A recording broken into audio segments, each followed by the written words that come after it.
Napakabango ng aking niluto ngayon mga kaibigan. Tignan nyo oh. Konti lang ang ricado ni Rie eh. Ito po ay tadyang na manok na may buto at may balat. Lagyan po natin ng paminta. Lagyan po natin ng toyo. Timplahan po natin ng kalamansi o kaya ng lemon juice. Garlic powder. Konting paprika para may kulay. At saka konting Italian seasoning po o kaya naman lemon and herb. Kahit anong seasoning meron kayo dyan sa inyong cabinet, ilagay po natin. Haluin po natin yan na magkasama-sama. Parang malalaki itong piraso ng manok. Palagay ko, hihiwain ko po ito. At ito po ibababad natin mga kalahating oras hanggang sa 1 oras. Pwede nyo ilagay sa refrigerator nyo. Huwag nyo lang po ilagay sa cabinet at baka mabulok. O, painit po tayo ng konting mantika. Konti lamang. Ituturo ko po sa inyo kung bakit konti. Pag piprito nyo po, dapat po yung balat, yun ang nakadikit dito sa ilalim ng kasirola. Para po siya ang magmamantika, para konti lang ang gagamitin nating mantika. Ibig sabihin, iniluluto sa sariling mantika. O yan, ganyan. Hayaan po nating maluto at maging tostado yung balat, tsaka natin ibabaliktad. Huwag nyo pong itatapon Ria at gagamitin natin mamaya, pampalasa. O tignan natin. O yan, mapungay-pungay na po ang mata, mapula na eh, nakainom na. So baliktarin natin. At yun naman pong kabila ang ating lulutuin. Ganun lamang. O kung ngayon, malasado na at medyo luto na yung loob pero hindi pa lutong-luto, hilaw pa yan ha, ilagay na po natin sa tasa sa isang malukong at magsimula na tayong maggisa. Palagay ko po, hihiwain ko, ang lalaki ng tipak eh oh. Maggisa na po tayo ng bawang, mga 5 piraso, 6 na piraso, konti lang po ang ricado ni Rie. Hindi ko na po dinagdagan ng mantika at lumabas na po yung mantika galing doon sa balat ng manok. Yun na po ang ginamit ko.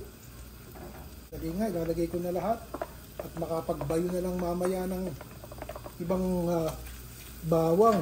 O, maraming bawang po yan. Isunod na natin ang sibuyas. Kaya nating maluto at bumango. Lalagyan ko po ng isang maliit na kutsara ng butter para mas creamy yung dating. Konti lang, 1 kutsara lang kung gusto nyo. Kung ayaw naman po hayaan na. Pag tunaw na po yung ating butter, lagay na po natin yung ating mushroom. Ang ginamit ko po dito ay shiitake mushroom. Ituin po natin yan, matubig ang kabuti eh. Hayaan po natin malanta at lumabas yung tubig. Pag medyo luto-luto na at lanta na yung ating kabuti, dagdagan po natin ng 1 pang kutsarang toyo at baka hindi po maalat. Baka walang lasa.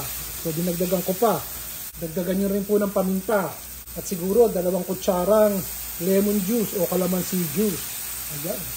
Sarap, naamoy ko na eh. Okay, babalik ko na po yung manok. Sandali, ayusin natin yung manok. Babaliktad ko para maganda sa camera. Yung ilalabas ko po yung balat na medyo mapula na. Oh, hindi ko po itinapon to. Nilagyan ko po ng 1 tasang tubig. Para masimot yung lasa, ilagay po natin, sabawan natin. Hayaan natin maluto ng gusto yung ating manok. Di ba hindi pa po naman lutong-luto yan, hilaw pa, 50% lang naluto kanina. Takpan po natin at hayaan natin maluto yung manok. Tingnan natin kung luto na. Paminsan-minsan buksan nyo yung takip at baka po natutuyo na yung sabaw, hindi pa luto yung ating manok. Sandali nga, konti pa. May gagawin po ako, may bisita pa pala si Manang dito, yung kabarkada niya. Naaamoy na naman ni Tita Betty, tsaka ni Kashoni. Isasama ko na to, pasintabi na po. Ito po manok rin, pareho rin. Pero inihaw ko po nung 1 araw. Kesa naman na masayang, ilagay na natin. At medyo 2 araw na sa loob ng aking refrigerator. Ayan, isama natin. Di ba nagkausto, nagkaige? Mangyari, dadagdagan ko ng sabaw at dinamihan ko ng manok. Kayo na po mag-adjust, lagyan nyo ng toyo o kahit na more lemon juice kung gusto nyo at dinagdagan ko po ng manok. O konting paminta ulit. Katitik na lemon juice ulit. Kasi na lang lalagyan ko, tinago ko na yung toyo. Takpan po natin at hayaan natin tuluyang maluto. Sa pakiwari ko, iluto na po yung manok. Lagyan ko na po ng berde, paberde, parsley o kaya naman sibuyas na mura kung gusto nyo para maganda po ang tingnan. Yan. Napakabango ng aking niluto ngayon mga kaibigan. Tignan nyo, oh. Konti lang ang Ricardo ni Rie eh.